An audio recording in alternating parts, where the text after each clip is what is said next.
మనం అధికార పక్షంలో ఉన్నామా లేదంటే ప్రతిపక్షంలో ఉన్నామా ఇలా ప్రశ్నిస్తోందట అక్కడి టీడీపీ క్యాడర్.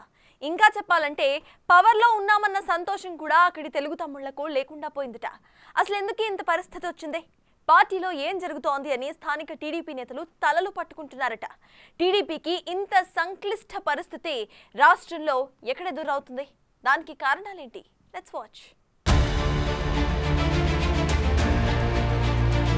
అధికార పార్టీ అంటే ఆ జోషే వేరు. తమ పార్టీ పవర్లో ఉందంటే సంబంధిత క్యాడర్లో ఉత్సాహం వెల్లివిరుస్తుంటుంది. ప్రభుత్వం మాది, మేం చెప్పిన పనులు చేయాల్సిందే అంటూ కార్యాలయాల్లో నేతల హడావిడి కొనసాగుతూ ఉంటుంది. ఇది ఎక్కడైనా కనిపించే సర్వసాధారణమైన పరిస్థితే. కానీ ఇందుకు విరుద్ధంగా ఉమ్మడి చిత్తూరు జిల్లాలోని తంబళ్లపల్లిలో జరుగుతుందట.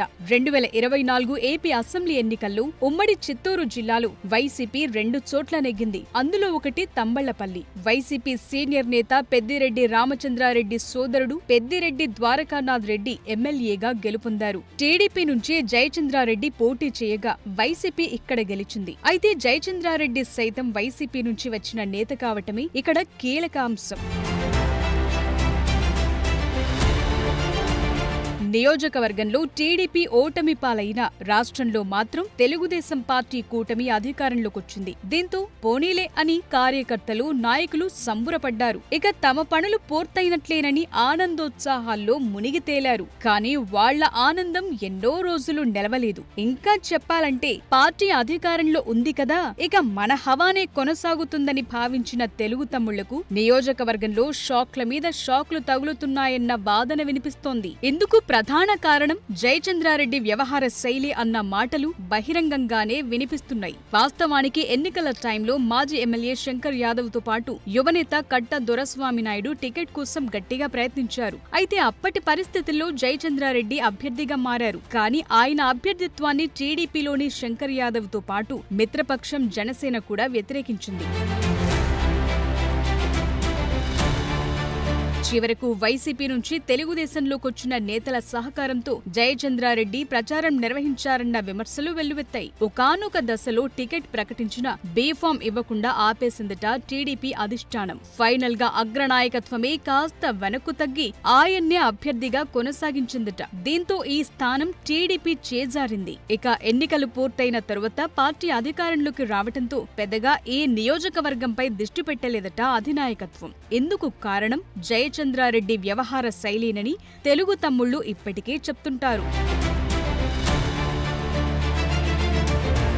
కేవలం ఎన్నికలప్పుడే కాదు, అంతకు ముందు సైతం ఇలాగే ఉందట జయచంద్రారెడ్డి వైఖరి. ప్రాజెక్టుల బాటలో భాగంగా టీడీపీ ప్రతిపక్షంలో ఉన్నప్పుడు పార్టీ అధినేత చంద్రబాబు అంగళ్లలో పర్యటించారు. అప్పట్లో ఆయనపై దాడి చేయటమే కాకుండా కేసులు పెట్టిన వారిని సైతం పార్టీలో చేర్చుకోవటంలో జయచంద్రారెడ్డి కీలక పాత్ర పోషించారట. అంతేకాదు ఇన్ఛార్జిగా ఉన్న పార్టీ క్యాడర్ పై దాడులు జరుగుతుంటే ఇప్పటికీ పట్టించుకోవటమే లేదంటున్నారు తెలుగు తమ్ముళ్లు. ఎక్కడిదాకో ఎందుకు, ఇటీవలే హార్స్లీ హిల్స్ లో జరిగిన తంబళ్లపల్లి రివ్యూ సమావేశానికి హాజరయ్యారు ఇన్ఛార్జి మంత్రి జనార్దన్ రెడ్డి. అయితే ఈ మీటింగ్ కు టీడీపీలోని పాత వర్గాన్ని హాజరవ్వకుండా వైసీపీ నుంచి టీడీపీలోకి వచ్చిన కొత్త నేతలతో దాడి చేయించారట జయచంద్రారెడ్డి. మంత్రి లోకేష్ జన్మదిన వేడుకలకు ప్రత్యర్థి గ్రూప్ కేక్ తీసుకొస్తే తన అనుచరులతో దాడి చేయించారని నియోజకవర్గంలో విస్తృతంగా ప్రచారం సాగింది.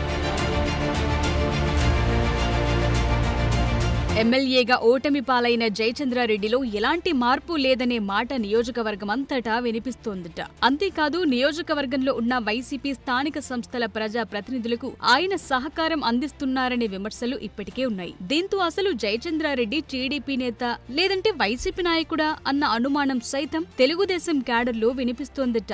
లేటెస్ట్ గా మల్లికార్జున నాయుడు వ్యవహారం సైతం పార్టీకి తలనొప్పిగా మారిందట.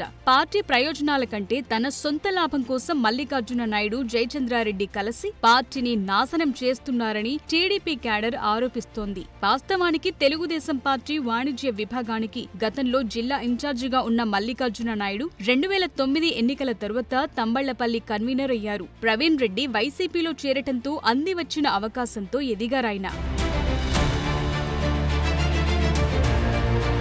రాయచోటి నియోజకవర్గానికి చెందిన మల్లికార్జున నాయుడు మదనపల్లిలో ఉంటూ తంబళ్లపల్లిలో రాజకీయం నడిపారు. 2019 ఎన్నికల్లో మదనపల్లిలో దొమ్మలపాటి రమేష్ కు పార్టీ అధిష్టానం సీటివ్వటంతో వ్యతిరేకించిన మల్లికార్జున జనసేనలో చేరారు. తరువాత 2019-24 మధ్యకాలంలో వైసీపీలో కొనసాగారు. ఇదే సమయంలో 2024లో జయచంద్రారెడ్డికి టికెట్ ఇవ్వటంతో తంబళ్లపల్లి రాజకీయాల్లో యాక్టివ్ అయ్యారాయన. అప్పటికే శంకర్ యాదవ్ తో కలిసి పనిచేసిన వీరికి విభేదాలున్నాయట.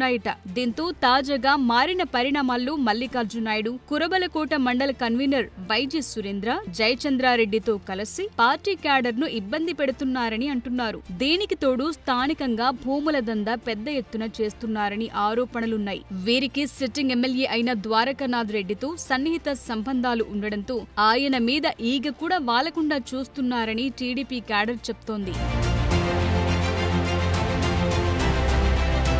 రానున్న ఎన్నికల నాటికి తంబళ్లపల్లి నియోజకవర్గం 2 నియోజకవర్గాలుగా మారే అవకాశముందని అంటున్నారు. ఈ నేపథ్యంలోనే పార్టీని అన్ని విధాల ఇబ్బందులకు గురి చేస్తోన్న జయచంద్రారెడ్డిని ఇన్ఛార్జి పదవి నుంచి తొలగించి 3-man కమిటీ ఏర్పాటు చేయాలని ఇప్పటికే కోరారు. దీంతో పార్టీ అధిష్టానం సైతం ఆ దిశగా ఆలోచన చేస్తున్నట్టుగా సమాచారం.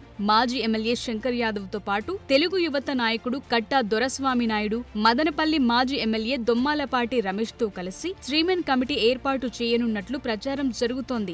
ఓవైపు ఇదంతా జరుగుతుంటే టీడీపీలోని మరో గ్రూప్ జయచంద్రారెడ్డిని కొనసాగించడానికి ప్రయత్నాలు చేస్తున్నట్టుగా ప్రచారం సాగుతోంది. మొత్తంగా పార్టీ గెలవాల్సిన చోట చతికిలబడటానికి కారణమైన జయచంద్రారెడ్డిని తొలగించి పార్టీని కాపాడాలని కోరుతున్నారు తెలుగు తమ్ముళ్లు.